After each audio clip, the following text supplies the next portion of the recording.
I recently scaled my app that helps people quit vaping to $40,000 in monthly recurring revenue, and I just sold the business to a massive app studio located in France. I waited a little bit to make this video because I wanted everything to finalize, but the cash did hit the bank. So I feel like now is the time to explain the journey and explain the entire exit of PuffCount. And in this video, I'm going to be breaking down absolutely everything, how I got here, how I built the app, how I came up with the idea, how I scaled it, and all of the juicy details around the exit itself. I also want to expand on what I'm going to be doing in the future. Let's start off with how did we get here?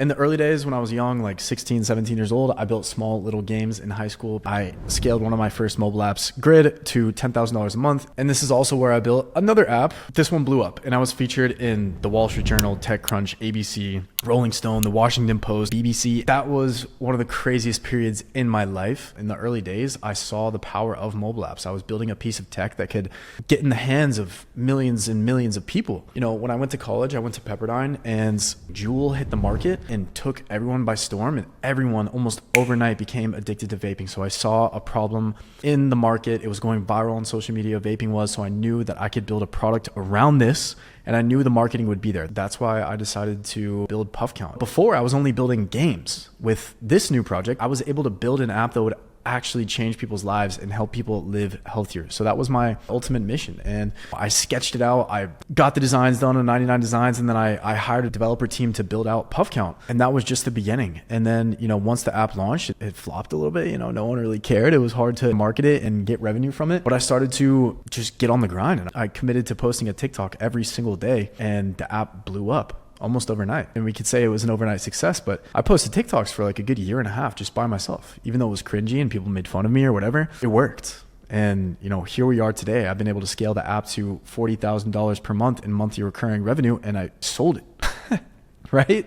So this should show you the power. Like, I was just one college kid who had a dream and a vision, and I made it happen, and you can too. Building this product too, like, I was at a pretty low point in my life. I was stuck in college, just like partying. I was never a good student, and I was ultimately lost in like what I wanted to do, because I'd always been an entrepreneur since I was young, but I wasn't actively working on anything. I was just stuck. This project gave me something to focus on. It gave me something to be passionate about. It really saved me in a lot of different ways, and it taught me so much about myself. It taught me how to be a better founder, how to be a better business owner, how to be a better marketer, how to be a better person in general. I'm so thankful to everyone who helped me along the way, my friends, my family, everyone who's in my TikToks with me. It means the world. Truly, I do think all the skills that I developed through PuffCount are going to stack up, and they're going to help me immensely in my next projects. Even if I didn't sell PuffCount, even if it didn't scale to $40,000 per month, I would still consider this a wild success because it taught me so much in life. Go out and build a mobile app. And it's really funny because I went on the Starter Story podcast not too long ago, and it got like 300,000 views. And one of the number one comments is that this guy got lucky and the app space is a terrible space to get into. Number one, I did not get lucky. Go back, look at my TikTok, look at the amount of content I posted years over years over years. And only the people close to me, my friends, my family, will truly know how much work I put in all the years of development, hiring talented people, getting burnt by the wrong developers, adjusting the market research, posting TikToks, running paid ads, like email marketing, SEO, all of this stuff like that I put so many years of effort into. And I think it just goes to show, like, as a founder, like, some people just, they don't get it, right? And, they're afraid to take a bet on themselves and build a project of their very own, and they're afraid to run their own businesses. And that's completely cool, because there's two types of people in this world. There are the doers, and then there's the people who watch the doers, and they sit on their couch and they try to discredit what all of the great entrepreneurs out there have done. And it just blows my mind. To address the second point, the mobile app space is wide open. Yes, there are a lot of mobile apps on the store, and yes, the App Store has been around for a long, long time, but the part that's untapped is the marketing right now. Short form marketing, Instagram Reels, TikTok, YouTube Shorts, 95% of the companies in the space have no idea how to do it correctly. Yes, it is hard. It's not easy, but the process, the blueprint to building a mobile app, to scaling a mobile app, it's been done in the past, and you can see the other apps who have succeeded by doing that. It's just the people who have determination. So when people try to claim luck or all this other stuff, like, I don't know, it makes me laugh. So why did I sell PuffCount? If it was doing 40K a month and I worked so hard on it, why did I sell PuffCount? Which is a complicated question to answer, because when I built the app, I never really thought about selling it, right? I built the app out of passion. I built the app because I know I could do something cool and affect people's lives in a positive way. But I owned PuffCount for 4 years. And I was very young when I built it. As an entrepreneur, we always have new ideas for businesses. So ultimately, I've run other businesses besides PuffCount. I had an agency, I've had other mobile apps, and now I'm working on a B2B2C marketplace called Posted. And Posted is a platform that connects brands and creators in content contests. And I think this project is the future of content marketing. This is my big vision now. So it just made sense to exit PuffCount to get that cash and to really focus all of my attention on what Posted is. I'm going to tell you a little bit about the acquisition and all the juicy details there and like what I would have done differently. So the way that mobile app acquisitions work, especially with subscription products like mine, where I had a monthly recurring revenue, typically you exit for a certain multiple of that yearly revenue. What happens is the business will conduct due diligence. They'll look at your financials, see how much revenue you're making, see what the profits are, see what the growth is, see what the churn is. All of this all accounts to the overall acquisition price of a mobile app.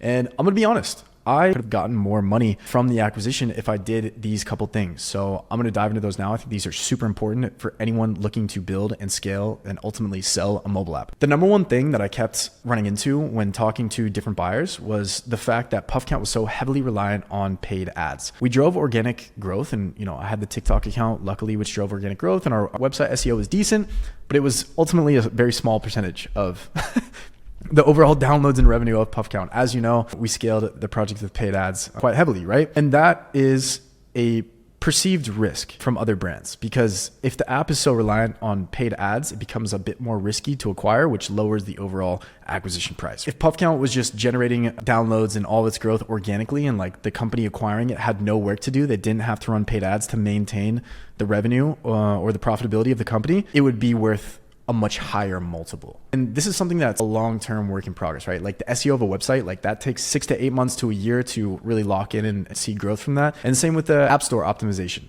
your organic growth on the App Store. I didn't rank super high for a lot of high volume keywords, so not a lot of my traffic was organic. And that definitely hindered the exit price. The next thing I'll mention is streamlining the marketing. PuffCount was mine the entire way. Like I was the sole owner, the sole operator. I had outsourced development and design help and even paid ads help, but I was the sole owner. And with that, I was the only person really creating content for this mobile app. To be honest with you, I kind of got burnt out. I stopped making marketing videos and I stopped posting on TikTok for PuffCount, which ended up being okay because we were able to scale on paid ads, but I shouldn't have done that. I should have handed it over to someone else, another creator that I trusted, to keep running the organic TikTok, because I didn't post for a good year for the exit on the TikTok, which I think was a missed opportunity. But ultimately it came down to me not really trusting anyone, me ultimately thinking I was the best at marketing my product. But I really do think you can streamline the marketing process. I think all of the apps winning today, you look at big apps like Cal AI, Riz GPT, like all these guys that are building massive mobile apps,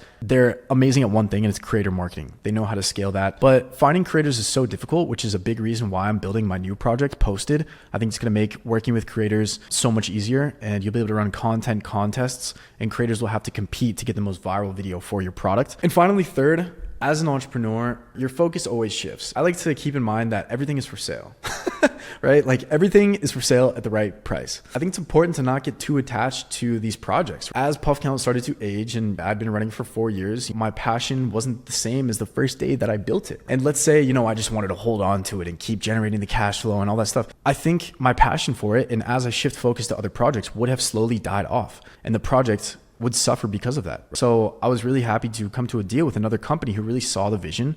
They saw how it was impacting people's lives positively, and they ultimately understood the entire business model and the business plan. So I have to follow where my passion is at, and I got a bag for it. With that being said, I just want to reiterate again that anyone on the planet can build a successful mobile app. You can build the app. I show exactly how to do it on my channel. I didn't write a single line of code. I didn't design a single screen. I had an idea and became a founder and built a team around this product and this idea that I had. And it took a lot of work. I posted a lot of TikToks. It took a long time for this project to become profitable. And it was by no means easy, but it just took determination and me not giving up. I'm shifting my focus full time to my next mobile app, which is Posted. I'm actually going to be filming the process of me building that in real time. So I can't wait to share that more on the YouTube channel. The next one is going to be 10 times bigger. Be sure to subscribe and stay tuned. I'll leave with bet on yourself. Don't give up on your dream. Don't give up on your vision. And we'll see you on the next one. Peace.